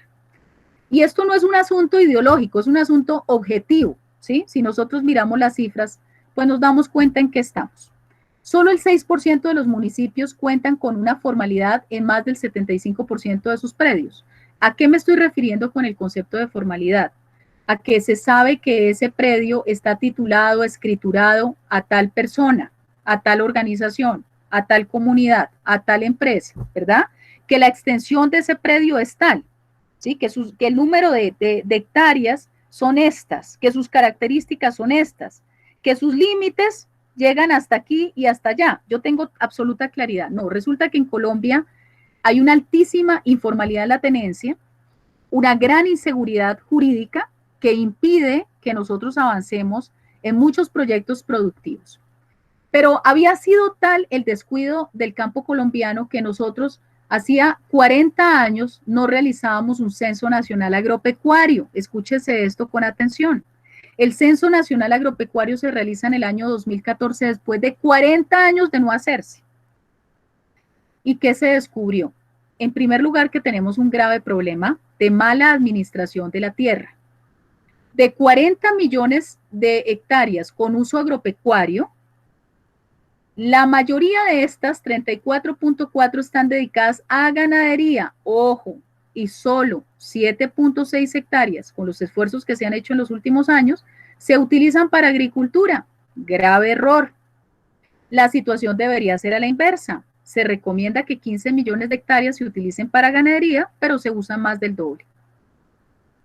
Y obviamente estamos subutilizando toda la capacidad productiva que tiene nuestra tierra para la producción agroalimentaria, que se supone que en Colombia es una prioridad. Tenemos una meta y es actualizar el famoso catastro rural al 2020, al menos en un 60%. Esto es una meta fundamental, viene del acuerdo de paz. ¿Y por qué es importante? Porque nos permite precisar eso que acabamos de decir, la propiedad de la tierra, el tema de los impuestos, el famoso impuesto predial.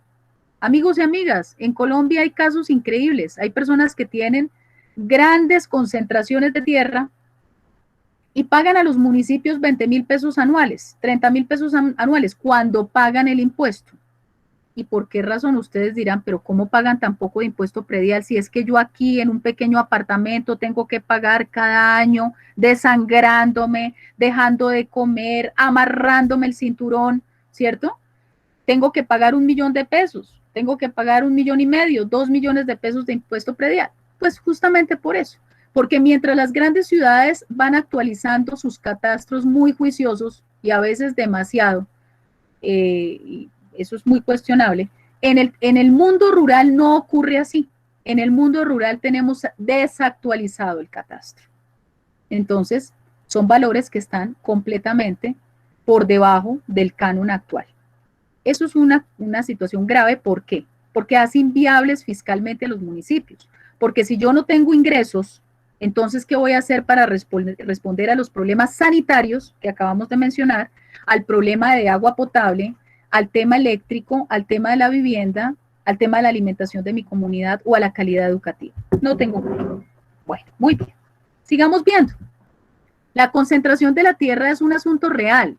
No corresponde a una percepción política, digamos en el sentido ideológico del término. Aquí la podemos ver en esta gráfica.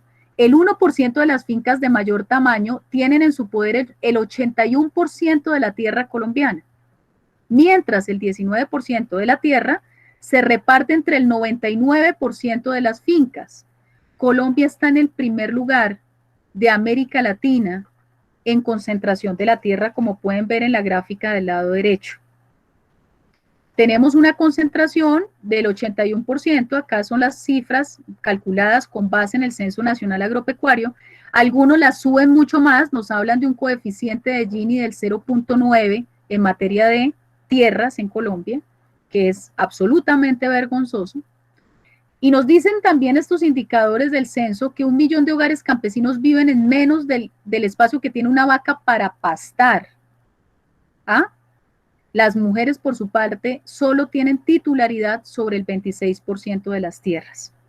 Entonces, las mujeres son más vulnerables, sin duda alguna, pero no porque sean débiles las mujeres, no, sino porque fíjense este tipo de situaciones a lo que conducen: alta dependencia económica de sus maridos, se someten a situaciones de maltrato y violencia, no tienen realmente cómo ser sujeto de derechos, porque para que yo pueda hacerme a beneficios de crédito agropecuario, tengo que tener una titularidad. Si yo no tengo titularidad, ¿quién me va a apoyar a hacer un proyecto productivo o un proyecto para mejorar la calidad de la leche que producen mis vacas, o mejorar la situación que tienen mis plantas porque están aquejadas por una plaga, o adaptarme a la situación de cambio climático porque resulta que vino una helada y acabó con todo mi cultivo. No, porque yo no tengo titularidad, entonces muy delicada la inseguridad jurídica para hacer inversiones. Pero miren ustedes lo que nos dice la Constitución del 91. La Constitución nos dice cosas maravillosas.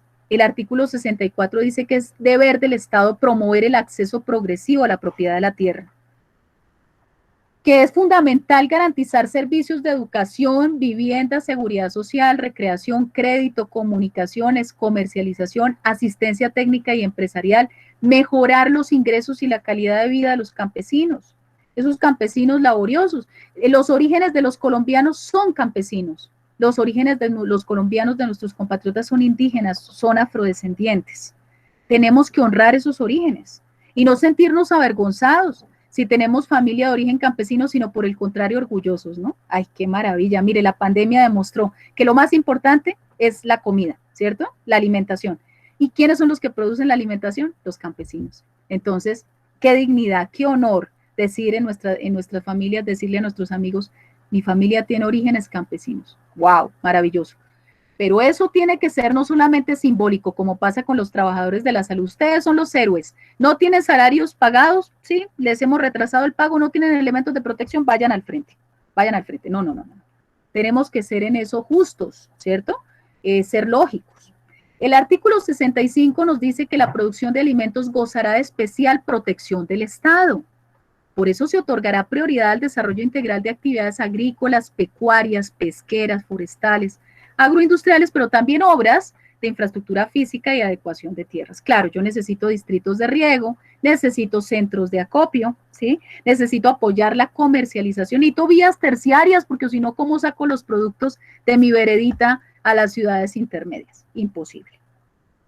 Transferencia de tecnología para la producción de alimentos y materias primas y el incremento de la productividad. Pero me dice además el artículo 66 que yo puedo acceder a un crédito agropecuario teniendo en cuenta ciclos de cosechas, precios, riesgos inherentes a las actividades productivas, a las calamidades. Claro, no es lo mismo hacer esos cálculos teniendo en cuenta las dinámicas de cambio climático, objetivos de desarrollo sostenible. Muy bien. Dentro de este trabajo de volver los ojos al campo y apostarle a nuestro campo colombiano maravilloso, debemos cumplir el acuerdo de paz en sus puntos de reforma rural integral y solución al problema de drogas ilícitas. ¿Qué dice el acuerdo de paz en esta materia? Crear un fondo de tierras con 3 millones de hectáreas para campesinos que no tienen recursos, que no tienen tierra y que quieren producirla, apoyar con subsidios, con créditos, que es lo que vienen haciendo los grandes países en el mundo. Estados Unidos, los países europeos, tienen buena parte de sus cosechas completamente aseguradas y protegidas. Formalización de las tierras, seguridad jurídica, ojo, las famosas zonas de reserva campesina que están creadas desde el año 94 en Colombia, fortalecerlas, el famoso catastro multipropósito, la participación ciudadana, apostarle a los programas y a los proyectos productivos para sustituir los cultivos ilícitos. Eso es esencial. Nosotros no podemos entrar en batallas campales con la comunidad y poner a pelear a compatriotas contra compatriotas, como hemos hecho últimamente con nuestros soldados del Ejército Nacional o nuestros policías en departamentos como Putumayo y el Cauca, en procesos de erradicación forzada, usando glifosato, cuando después de 40 años se demostró que el glifosato no servía para erradicación y por el contrario genera cáncer, genera un problema de infertilidad de las tierras, agrede la calidad de los suelos, tiene impactos además en la composición genética de los seres humanos. Es realmente una sustancia considerada cancerígena según la Organización Mundial de la Salud. Entonces, después de esto y entendiendo que si nosotros no le apostamos a los proyectos productivos, pues obviamente las comunidades se van a ver obligadas a seguir en este tema de los cultivos de coca, marihuana, amapola y demás, especialmente coca, que es lo que más produce Colombia. ¿Qué pasa con esto? Pues que en esos territorios, como no hicimos una presencia institucional inmediata, una vez salieron las FARC de ellos, pues entraron las mafias que estaban ahí atentas, ¿cierto? Las disidencias, pero también los clanes, estas mafias transnacionales mexicanas. Ahí están los Zetas, Jalisco Nueva Generación. Todos estos grupos entraron a hacer administración de estos territorios, a disputarse estos territorios. Y esas comunidades campesinas que están ahí, pues realmente tienen dos opciones. O acatan las órdenes, o se van, o se mueren, ¿cierto? Como ya está visto, porque no es gratuito el asesinato de líderes sociales que trabajan en los programas de sustitución de cultivos ilícitos, ¿no? Entonces, eso es un tema muy claro. Por eso tenemos que ser en esto muy gallardos y muy cumplidos en los propósitos que se trazó el acuerdo de paz. Una pronta transición hacia energías renovables, ya estamos terminando. Entonces, tenemos que cambiar esa visión extractiva. Yo quiero que miren atentamente esta diapositiva.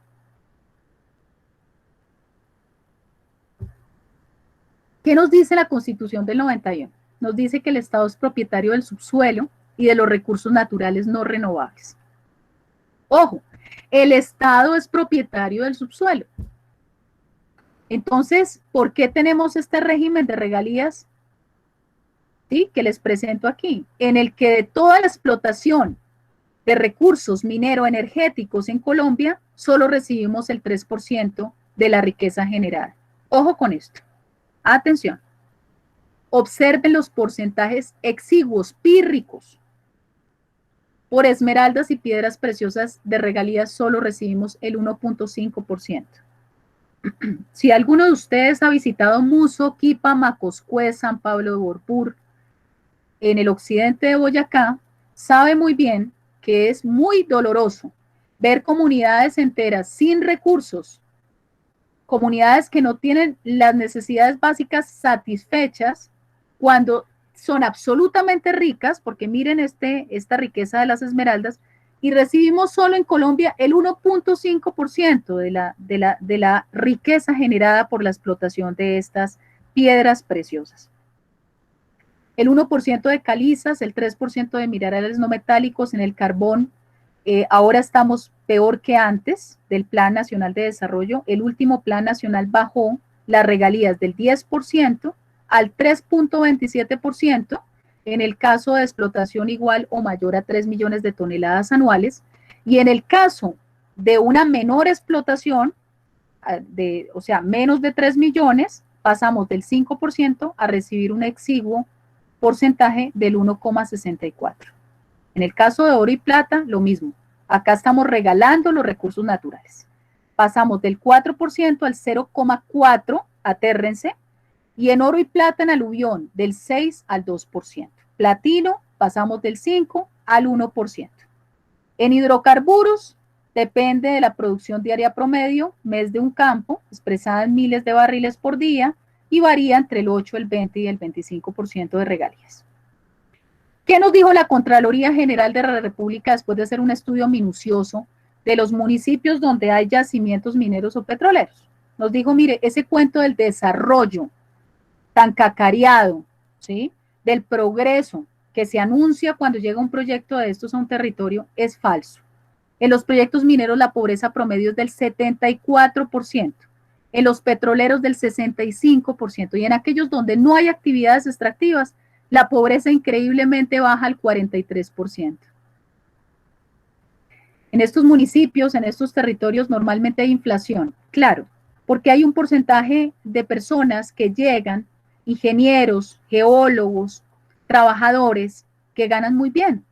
Esas personas no tienen ningún inconveniente en pagar una habitación, una noche de hotel bien pagada, pagar por una botella de agua al doble o al triple de su valor porque ellos consideran que están ayudando a la comunidad, pero resulta que están generando un impacto en la economía lesivo, y es que están inflando los precios porque la persona que vende dice puedo pedir más. Entonces, ajusta el precio del producto para una comunidad que no tiene cómo acceder, no tiene esa capacidad adquisitiva, generando pobreza, generando miseria. Súmele ustedes los problemas de prostitución, problemas de salud, generados también por el contacto con este tipo de elementos, ¿no?, que en sí pues generan una serie de problemas de salud pública, contaminación de aguas, contaminación de ecosistemas, y el tema de abuso y explotación infantil. Tenemos buenas noticias. Colombia tiene una norma, la ley 1715 del 2014, que ya nos introduce la posibilidad de hacer transición hacia energías renovables. Esto lo dicen los ODS, ¿cierto? Nos dicen, mire, tenemos que hacer tránsito a energías renovables, porque eso es lo que nos va a asegurar luchar contra esa situación del cambio climático, enfrentarlo, mitigar los efectos, adaptarnos, claro que sí. Entonces aquí tenemos la energía de biomasa, que es producida por materia orgánica, la energía de los mares, con las corrientes marinas, la energía de pequeños aprovechamientos hidroeléctricos, no las grandes hidroeléctricas que están mandadas a recoger en el mundo, como el caso de Hidroituango y todas ellas, porque han sido muy polémicas a nivel internacional, sino pequeños aprovechamientos sin causar esos impactos tan bárbaros y arrasar con la actividad pesquera, con el barequeo artesanal del que viven muchas comunidades. Incluso los flujos circulatorios de los ríos que permiten que la gente se comunique. Para nosotros en Bogotá el Transmilenio es esencial, pero resulta que en muchos municipios del país el río es esencial. Si el río no tiene un buen cauce, pues sencillamente yo no puedo ir al médico, no puedo ir a estudiar, no puedo ir a trabajar, no puedo ir a comerciar. La energía eólica basada en las masas de aire, acá tenemos al lado derecho, les puse las astas de ese proyecto en La Guajira, muy importante porque algunos expertos señalan que solo con los vientos del departamento de La Guajira podríamos generar energía para todo el país. Esto es una cosa muy interesante. Lo mismo los famosos paneles solares, ¿no? La energía geotérmica, que es la que se yace en el subsuelo terrestre. Aquí les pongo siempre la norma para que ustedes la consulten. Estos temas tenemos que desarrollarlos urgente. Lecciones de la pandemia. Turismo, naturaleza y cultural sostenible. Miren, quiero mostrarles, claro, la pandemia puso en aprietos la actividad turística, sin duda, y vamos a durar un tiempo importante en el que tendremos que mantenernos pues al margen de toda la actividad, pero quiero plantearle lo siguiente, eso no va a ser para siempre. En el 2018 la contribución del turismo al Producto Interno Bruto de Colombia fue de un 3.8%, mientras el crecimiento de la economía fue de 2.7%. Eso dio lugar a que la CEO, a que la directora del Consejo Mundial de Viajes y Turismo planteara que Colombia era un país en el que estaba creciendo mucho más el turismo que la economía nacional. Eso es algo muy interesante.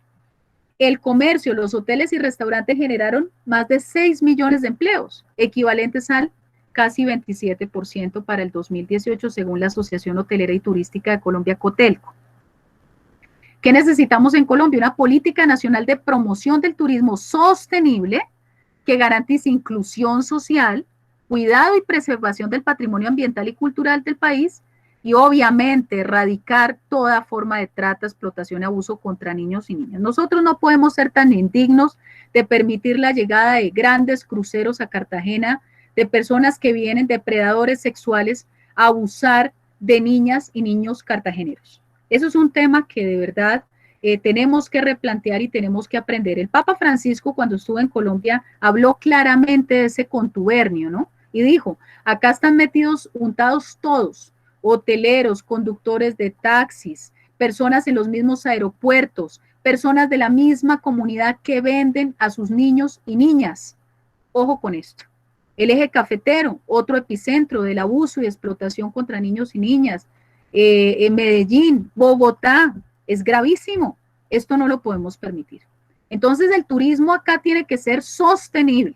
No es tampoco hacer carga en ecosistemas que son sensibles como nuestro parque Tayrona, ¿no? Que han tenido tantas ganas de meter allá infraestructuras hoteleras a acabar con un ecosistema que además es sagrado para los pueblos indígenas coguis, arhuacos y huihuas, sino a generar toda una capacidad, ¿cierto?, de inclusión, de articulación, de respeto por espacios que muchas veces son considerados sagrados y obviamente erradicar estos malos flagelos que nos hacen quedar mal a nivel internacional y que son una vergüenza con nuestra infancia.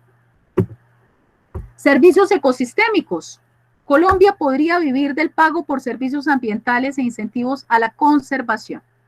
Miren qué belleza, queridos amigos y amigas. El decreto 870 del 2017 plantea el incentivo económico en dinero o en especie, que se le reconoce a esas personas que se encargan de preservar y restaurar áreas y ecosistemas estratégicos.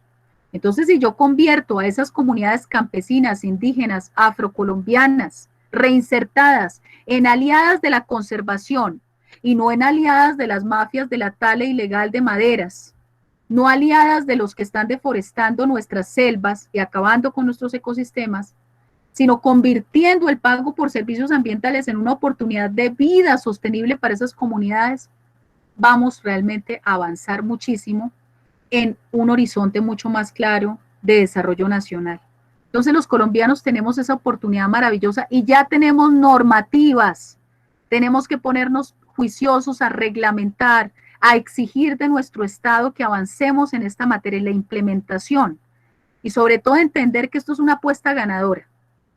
Quiero contarles que en la tragedia de Mocoa, Putumayo, ustedes recordarán lo grave que fue el desbordamiento de los ríos, porque eso fueron varios ríos, Sangoyaco, el río Pepino, bueno, fueron varios los que se desbordaron en aquella oportunidad. Resulta que había un vecino de un barrio que tenía un predio y ese vecino optó por sembrar un montón de árboles en el predio. Todos los vecinos lo criticaban. Eso es una historia real, ustedes la pueden buscar en internet, es apasionante. Y todo el mundo le decía, oiga vecino, usted es muy bruto, ¿por qué tiene esos árboles? Tale todos esos árboles y meta vacas ahí, vacas de engorde, si no quiere construir ahí nada, no quiere arrendar eso, pues meta unas vacas ahí. ¿Y usted para qué tiene esos? Déjeme esos árboles ahí, a mí me gustan mis arbolitos. Pues resulta que cuando vino el desbordamiento de ese río, ese predio, como era un predio grandísimo, todo lleno de árboles, contuvo la llegada brutal de esas aguas a gran velocidad, contuvo y todo ese barrio se salvó de la muerte. Y la gente no sabía cómo agradecerle a ese vecino, porque ese vecino con su acción valerosa, solidaria, consciente, razonable, les había salvado la vida. Finalmente, mis queridos amigos y amigas, el llamado del COVID-19 y de esta pandemia es a resignificar nuestras formas de vida. Atención. Recuperar lo esencial que le da sentido a nuestras vidas. Servir a las personas, no hay cosa más maravillosa que servir a la gente. Esforzarnos en ser mejores seres humanos cada día, en ser personas felices, auténticas, plenas, realizadas. Y eso no quiere decir cargos, fama, poder, nada de eso. Es hacer lo que nos gusta hacer y ser plenos en eso. Y sobre todo servir. Cuando uno es una persona útil a la sociedad, siente que su vida cobra un sentido especial. Entonces optemos por proyectos y misiones que nos permitan trascender. Volvamos al hogar. La invitación del COVID-19 es maravillosa. Volver al hogar, recuperar la familia, valorar a nuestros mayores. Miren qué importante. No porque los mayores sean minusválidos o sean personas que no tienen ya la capacidad, para nada. Las personas mayores son tan importantes porque son los pilares y los baluartes de nuestras familias, son nuestros ancestros, poseedores del conocimiento, de la experiencia, por eso tenemos que cuidarlos, amarlos. Miren, de las lecciones más duras para la humanidad fue encontrar hogares geriátricos con una cantidad de abuelos, abuelas, personas mayores abandonadas, muertas. Quiero contarles esto porque es realmente triste. Cuando viene toda la pandemia, muchas de las personas cuidadoras de ese personal temieron por contagio y por sus vidas y dejaron a sus abuelos abandonados. Y ellos murieron solos. En otros casos, en Francia, en Italia y en España, ocurrió que muchos edificios eran habitados por personas mayores. Ustedes saben que en Europa la población mayor es mayoritaria. Y en esos lugares, pues los hijos abandonan prácticamente a sus padres o sencillamente no están en otro lugar del mundo. Y en esos edificios empezaron a encontrar y a sacar los muertos por centenares de los edificios de apartamentos.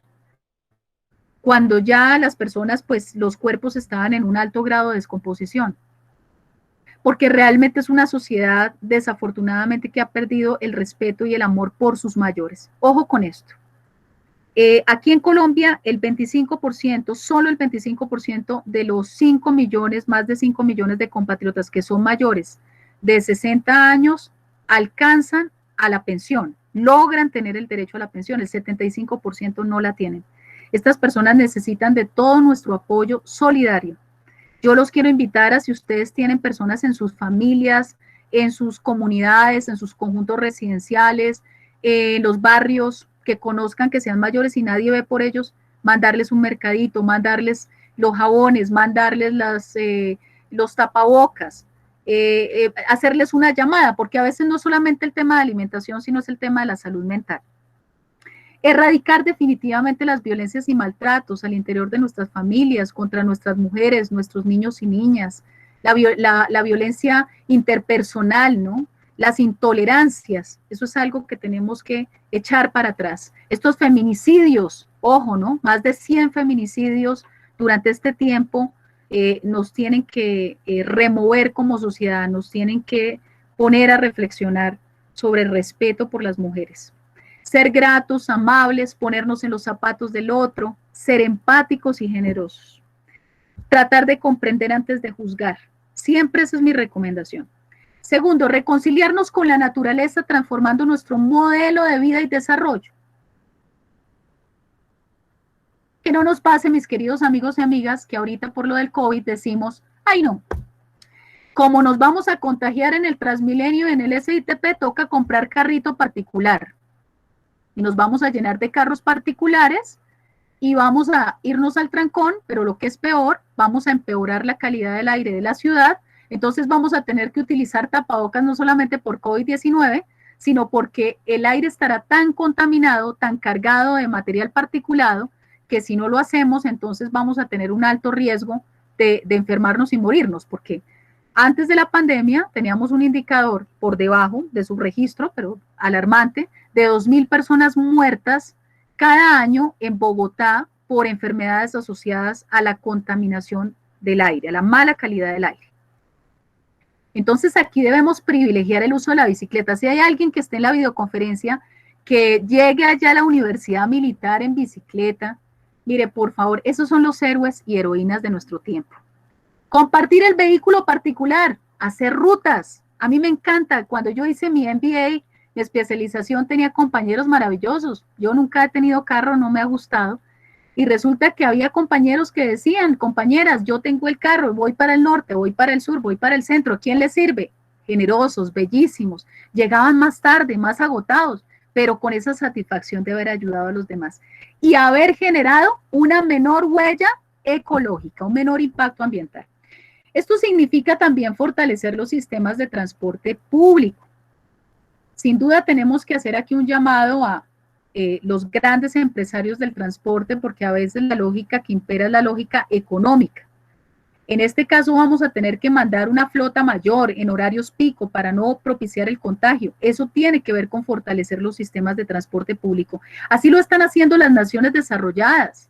En horarios determinados, para ciertas rutas se están mandando un mayor número de buses, ¿cierto? Más líneas de metro, ferrocarriles, eso está haciendo el mundo entero para proteger a los ciudadanos. Forjar una cultura respetuosa del peatón, acatar normas de tránsito, racionalizar el consumo del agua, cuidarnos de una cosa importantísima que se ha visto mucho en esto de los días sin IVA, y es elegir de manera muy racional lo que nosotros compramos, minimizando la producción de basura. O si no, preguntémosle a quienes viven al lado del relleno sanitario de Doña Juana. Qué tan chévere es que cuando uno está almorzando estén todas las moscas alrededor, ¿cierto? Eso es muy triste. Y a pesar de que yo me esfuerce limpiando toda mi casa, y a pesar de que me dicen que la recomendación es mantener mi hogar limpio, pues no puedo contener el impacto ambiental que me rodea. Las localidades como Ciudad Bolívar, como Usme, incluso esta afectación ha llegado en los momentos de algunas calamidades hasta Bosa, Kennedy, ha tenido una afectación muy extendida a varias localidades. Entonces, cuando nosotros compremos, pensemos en eso, ¿no? Puedo reciclar, esto lo puedo regalar, este material es bueno, estoy apostándole a la industria nacional, comprando colombiano, comprándole a nuestras MIPYMES que se esfuerzan tanto, a nuestras microempresas y famiempresas, le estoy apostando al campo colombiano. Entonces ya no voy a comprar tanta comida chatarra, tantos paquetes, voy a comprar más frutas y verduras frescas, voy a comprar más legumbres, Sé que en el COVID-19 quedó clarísimo que, por ejemplo, las lentejas, los frijoles, los garbanzos son esenciales. Lo mismo el hígado encebollado. Y nos dijeron que todas esas frutas y verduras con contenido de vitamina C son buenísimas para fortalecer el sistema inmune. Y le apuestan al campo colombiano. Entonces, ahí voy a estar. Empeñémonos en defender nuestro patrimonio ambiental y cultural. Mi invitación es a que nos tomemos en serio la Constitución. La Constitución nos hace un llamado a proteger los recursos culturales y naturales del país y a velar por la conservación de un ambiente sano. Por lo tanto, el fracking, el uso del glifosato, la puesta en riesgo de ecosistemas, miren el problema del páramo de Santurbán tan grave, o la situación de Jericó. Nosotros no podemos seguir poniendo en riesgo la vida de los ecosistemas y la vida de las comunidades con este tema de proyectos de explotación minera y petrolera en zonas que además tienen una riqueza agropecuaria, pecuaria, piscícola, ambiental, turística enorme. Y finalmente, mis amigos, educarnos y formarnos para ser verdaderos ciudadanos, ciudadanos activos que se organizan, proactivos, que piensan en los demás, que recuperan lo público para todos nosotros y que eligen buenos gobernantes. Necesitamos unas élites que estén a la altura del valor de nuestra gente y darnos la vida que nos merecemos. Aquí les dejo unas fotografías finales de lo que ha sido lo bonito de esta pandemia, porque no todo es malo. Volvieron los delfines a la bahía de Santa Marta, volvimos a hacer trueque en Colombia, ancestral, el intercambio de frutas por yogures, de mochilas de fique por alimentos. Nos volvimos a encontrar con nuestra familia, cuando estábamos siempre acosados por el tiempo y el trabajo. Volvimos a donar, miren qué belleza esto lo empezaron a hacer en Dabeiba, Antioquia, luego lo llevaron a la zona bananera.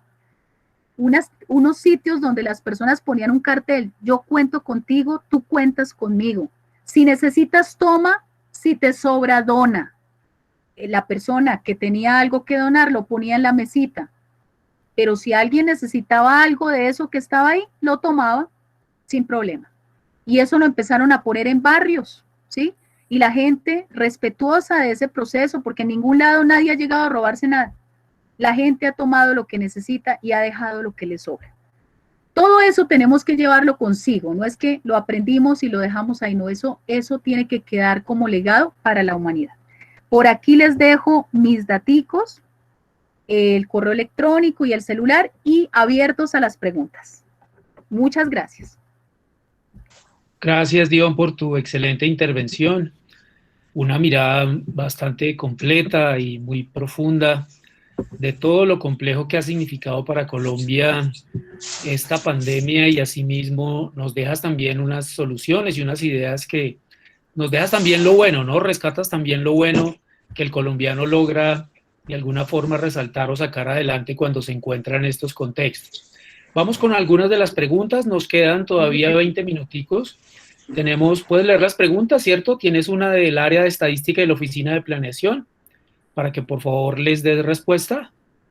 Perfecto, entonces tenemos la financiación y fortalecimiento de los emprendedores en Colombia en el posacuerdo, desafíos del emprendimiento social como una opción para el posacuerdo. Bellísima pregunta, y yo creo que nosotros tenemos grandes oportunidades para los emprendimientos. Veamos, por ejemplo, la creación del Ministerio de Ciencia y Tecnología como una oportunidad. Yo los invito a que se acerquen a las ofertas que este ministerio está abriendo al país. Ahí creo que hay un escenario interesante para nuestros emprendedores. El Ministerio de Comercio, Industria y Turismo también viene desarrollando una serie de líneas de trabajo y de apoyo a los emprendimientos sociales, y tenemos mucho por hacer también desde el punto de vista de la sociedad civil, o sea, las organizaciones, las redes, la cooperación internacional, apoyar estos emprendimientos sociales. Porque los emprendimientos son muestra de una capacidad de autonomía. Cuando una persona es emprendedora es porque ya ha tomado las riendas de su propio destino. Y eso es maravilloso, no es fácil. Nosotros no podemos pedirle a todo el mundo que sea emprendedor, ¿sí? Eso también resulta muy cruel en un país como el nuestro, ¿no? Cuando, por ejemplo, la gente se acostumbra a devengar un salario, a veces se malacostumbra. Y si no le enseñamos a pensar de una manera independiente de un momento a otro, cuando la persona finaliza su contrato o es despedida abruptamente, invitarla a que sea emprendedor no es tan sencillo. En el caso del acuerdo de paz, ese ha sido un obstáculo, ¿sí? Y es una pregunta muy interesante por eso. Y es que en los proyectos productivos a los que se apostó para población reinsertada, algunos han funcionado muy bien y otros no tanto. Justamente por eso, porque venimos de unas estructuras dentro de estos grupos al margen de la ley muy jerarquizadas, donde el tema de la alimentación, el vestuario, todo estaba resuelto. No en gran cantidad, pero sí estaba resuelto esas dotaciones. Cuando de un momento a otro a mí me dicen yo tengo que hacer un presupuesto, tengo que hacer contabilidad, tengo que hacer administración, me enfrento a una carencia tremenda de conocimiento y de experiencia. Adiciónenle que muchas de estas personas reinsertadas, los niveles educativos son disímiles, pero hay unas carencias enormes. Entonces ahí yo creo que la academia tiene un rol muy importante que jugar y yo diría, por ejemplo, la Universidad Militar Nueva Granada, con toda su capacidad, estas áreas de estadística, las oficinas de planeación, perfectamente podrían presentar un proyecto, ejemplo, la Alta Consejería Presidencial para la Estabilización y Consolidación, orientado a eso. Yo quiero acompañar unos proyectos productivos de población reinsertada o de población víctima del conflicto para que esas personas comprendan esos temas de administración, de un proyecto, de análisis de costos, de investigación de mercados, ¿no? De distribución de recursos, de talento humano. No, hay una cantidad de temas bellísimos que se podrían trabajar. Hasta identificar oportunidades de negocio que la gente no las ve, porque sencillamente lo que los ha rodeado siempre, entonces para ellos es algo normal, pero cuando viene un ojo externo y observa, encuentra las oportunidades. Muchas gracias.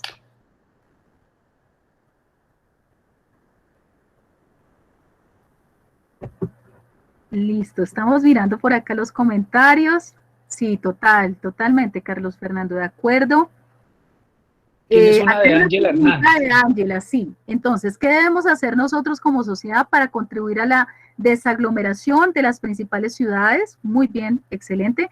Y regresar a poblar los campos, sabiendo que la mayoría de estos no tienen presencia del Estado. Y si tienen, y se tienen problemas gravísimos que atentan contra el derecho a la salud, la educación y muchos más, debido a que no existen centros de salud, escuelas, exactamente, ni mucho menos acceso a la educación superior. ¿Cuál sería el propósito y motivación para que una persona desee regresar al campo? Mira, Ángela, tu pregunta más que pregunta es una reflexión y es muy oportuna y muy cierta. Yo creo que realmente lo que llevó a la migración mayoritaria de Colombia en la historia, digamos, desde el siglo XX, sobre todo en adelante, más que el mismo conflicto armado, fue sin duda alguna la carencia de oportunidades. Si el campo, y no hablemos solo del campo, hablemos de las ciudades intermedias, hablemos de los departamentos del país, las brechas de desarrollo y de oportunidades laborales, educativas, culturales son enormes, ¿sí? O sea, pensemos, por ejemplo, en la oferta cultural, el número de bibliotecas, el número de librerías, el número de parques, el número de escenarios deportivos, pensemos en los cinemas, ¿sí? Comparemos Bogotá con Villavicencio, o comparemos Medellín con Cúcuta, ¿sí? O Cartagena con Leticia. No, o sea, realmente es muy triste y eso lo que ha llevado es a que las personas se aglutinen, ¿sí? O sea, este fenómeno de densidad tan grave que estamos viviendo en la ciudad de Bogotá obedece a eso. La gente llega a Bogotá con esa ilusión de encontrar las oportunidades, la ciudad de Bogotá brinda las oportunidades, es una ciudad muy generosa, pero al mismo tiempo es una ciudad dura, donde toca madrugar muchísimo, donde no hay tiempo para hacer siesta, donde la gente come de afán, donde las personas mantienen muy estresadas y muy ansiosas.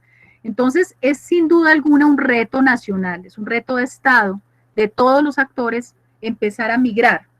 Cuando, por ejemplo, la Universidad Militar Nueva Granada decide abrir su campus en Cajicá, ¿cierto? Que es espectacular. Esa decisión es muy importante, es una decisión que tiene que ver con estos desarrollos demográficos, ¿verdad? Entonces yo llevo, pero también acerco mi oferta académica a los municipios que están en esa sabana cundinamarquesa, ¿sí? Que de pronto para ellos es mucho más fácil llegar a ese lugar que matarse todas esas horas llegando a Bogotá. Entonces, ¿qué tienen que hacer esos municipios circunvecinos? Pues obviamente una relación de trabajo colaborativo con la ciudad capital, que ya se está avanzando en ese tema de la región central, ya se aprobó esa ley de la República recientemente, está esa buena noticia, pero también implica ser muy cuidadosos en los recursos naturales, porque resulta que esos municipios vienen cambiando sus usos del suelo, aumentando los espacios destinados para construcción inmobiliaria, en detrimento de espacios para producción agropecuaria, conservación ambiental. Entonces, de nada nos sirve tener los grandes edificios si no tienen agua potable disponible, si no hay vías de acceso, si no hay parqueaderos, si no hay, como tú dices muy bien, centro de salud, oferta educativa, ¿sí? O sea, esto tiene toda una lógica de ordenamiento territorial, de planeación urbana, de planeación regional que hay que tener en cuenta y a la que tenemos que apostar. Bueno, muy bien. Aquí tenemos... Una última preguntita para que des respuesta, Dion, claro por que favor, sí. que ya se nos acaba el tiempo. Tranquilo, listo, mi Omar. A ver, Santiago nos dice, ¿será bueno asimilar a los países desarrollados en esta pandemia? Digo, ¿lo han hecho mejor que nosotros en estas épocas? Es muy interesante esa pregunta, muy buena pregunta, Santiago. Mira, yo, ¿qué te digo? En primer lugar, yo creo que en general el mundo, la gran mayoría del mundo, por esta lógica también como del sistema capitalista, perdió de vista lo esencial, lo fundamental, ¿no? El tema de la importancia de la salud, la importancia del cuidado de la vida. O sea, este problema de la saturación de camas de cuidados intensivos, la carencia de personal suficiente, lo han vivido en Nueva York. Nueva York está al tope, la gente se está muriendo literalmente. Y súmale que hay unas consideraciones muy, muy tristes, y es que la mayoría de las personas que llegan graves a los hospitales son personas afrodescendientes, son afroamericanos, son personas de escasos recursos, son personas latinas, migrantes. Entonces, como es un sistema muy privatizado, a pesar de que el Obamacare cambió un poco esa lógica y abrió la oportunidad para un sistema público, sigue teniendo una presencia, lo privado, muy, muy importante. Entonces, mucha gente muere, ¿sí? Pero fíjate que hay países en donde se le ha apostado al fortalecimiento del sistema público y que previo a la pandemia ya tenían un sistema público mucho más estructurado. Te voy a dar ejemplos y no nos vamos a ir a Nueva Zelanda, ¿sí? Aunque está bien, yo soy muy crítica de aquellos que dicen que no nos comparemos con Noruega y que no nos comparemos con Dinamarca ni Finlandia, porque es que nosotros todavía estamos muy lejos. No, no, no. O sea, en eso tenemos que tener dignidad y tenemos que tener aprecio por nuestra gente. Nosotros tenemos riqueza, ya lo vimos en esta conferencia, le destinamos cada año, y eso me faltó decírselos, 50 billones de pesos a la corrupción en Colombia, 50 billones a la corrupción, o sea, 1 billón por semana, seremos tan ricos, le destinamos a la corrupción. Y más de 58 billones son evadidos, o sea, evasión tributaria, impuestos que no se pagan en Colombia y que perdemos esos recursos para el país. O sea, no es un problema de pobreza. Colombia tiene recursos, tiene riqueza, no es un problema de subdesarrollo, es un problema de subadministración, que es distinto. Pero entonces no nos comparemos con esos países. Ok, listo. Miremos en América Latina. El caso de Uruguay es muy interesante. El caso de Costa Rica es muy interesante. Hay que analizar esos casos, hay que evaluarlos, hay que verificar qué es lo que esos países han estado haciendo bien, que tienen unas mortalidades muy bajas y que tienen unos niveles de contagio también muy bajos. O sea, ¿por qué esos países, si están en el mismo contexto latinoamericano, han podido enfrentar la pandemia de mejor manera que nosotros? Ahora, cuando nosotros nos comparamos con otros países, ustedes ven, ya estamos en el cuarto, quinto lugar de contagio y letalidad. O sea, en relación con América Latina, estamos ya ocupando el ranking de los primeros lugares. No estamos bien. Entonces, sí hay países que lo han hecho mejor, sin duda alguna, claro, en las condiciones que tienen. Una cosa esencial es el tema de la renta social de ciudadanía. Eso, de verdad, explórenlo, estudienlo, analícenlo. Hay muchos países que tienen ese derecho. Cuando las personas pierden su trabajo, cuando las personas entran en una situación como estas de calamidad, de urgencia, inmediatamente el Estado las sustenta, las apoya y les da un ingreso que les permite canasta alimentaria, arrendamiento, servicios públicos. Básico. digamos que como un salario mínimo, tal vez poco menos de un salario mínimo, que les permite cobijar todo eso. Yo estaba leyendo, hoy me hacen una entrevista temprano para la UN Radio sobre obesidad y COVID-19, y justamente estaba revisando y analizando el tema, y en España, como, claro, los niños ya no están en los colegios, entonces empezaron a notar que los niños se estaban desnutriendo, que los niños estaban bajando peso, talla. Entonces, ¿qué hacen? Renta social de ciudadanía. Inmediatamente las familias reciben bono alimentario, las familias reciben mercados con alto componente nutricional. No es que les va a llegar el desayuno Milo, Nestlé, con todos esos productos llenos de azúcar, no, no, no.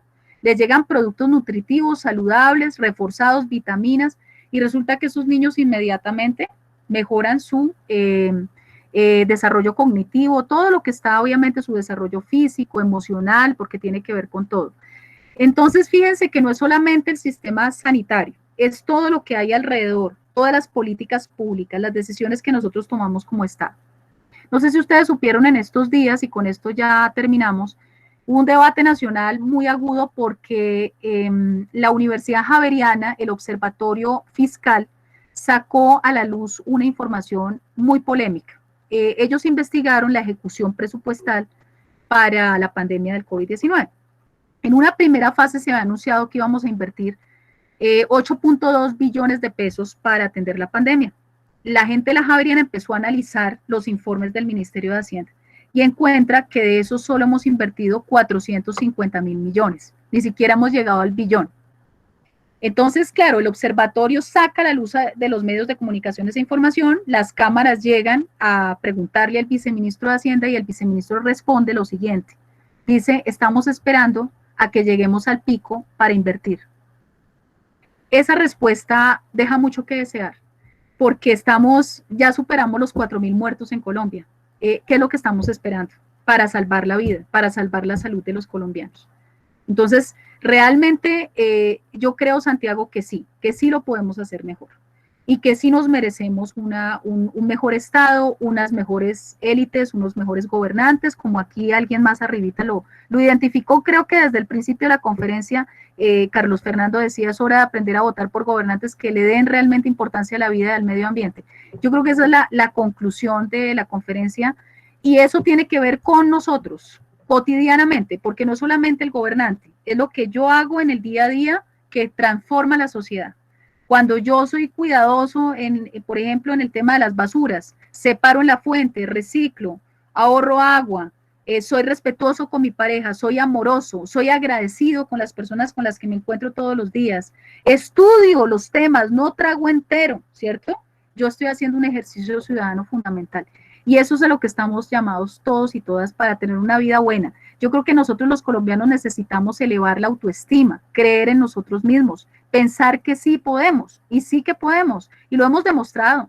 Colombia es un país de personas maravillosas, y le debemos eso al país, o sea, nosotros que somos privilegiados, que hemos tenido la oportunidad de educarnos, que tenemos un trabajo, que tenemos el privilegio, por ejemplo, de conservar una cierta cuarentena, un cierto confinamiento, ¿no? Y no salir allá a exponernos. Eso lo que debe hacernos es invitarnos a decir, tengo un compromiso ético con esta sociedad, tengo que dar lo mejor que pueda, tengo que hacer mi mejor esfuerzo, tengo que ser lo más honesto y transparente en mis cosas y estar siempre apegado a principios, ¿sí? O sea, si en algún trabajo a mí me están proponiendo alguna cosa rara, torcida, no lo hagan, ¿sí? Piensen en su país, piensen en la gente valerosa, maravillosa, que lucha todos los días honestamente y que se merece lo mejor. Y eso es lo que va a transformar el país, ese tipo de actos cotidianos. Muchas gracias. Dios, muchas gracias por tu conferencia. Vuelvo y lo reitero, como lo ha dicho la mayoría de la audiencia, ha sido excelente la concurrencia y también todas tus propuestas. Nos has ofrecido una perspectiva crítica, pero muy bien fundamentada y argumentada de lo que está ocurriendo. Te agradecemos nuevamente y esperamos que para el segundo semestre, que vamos a continuar no solamente con los webinarios, sino con otro tipo de actividades en nuestra Universidad Militar, te podamos tener como una de nuestras invitadas. Muchas gracias.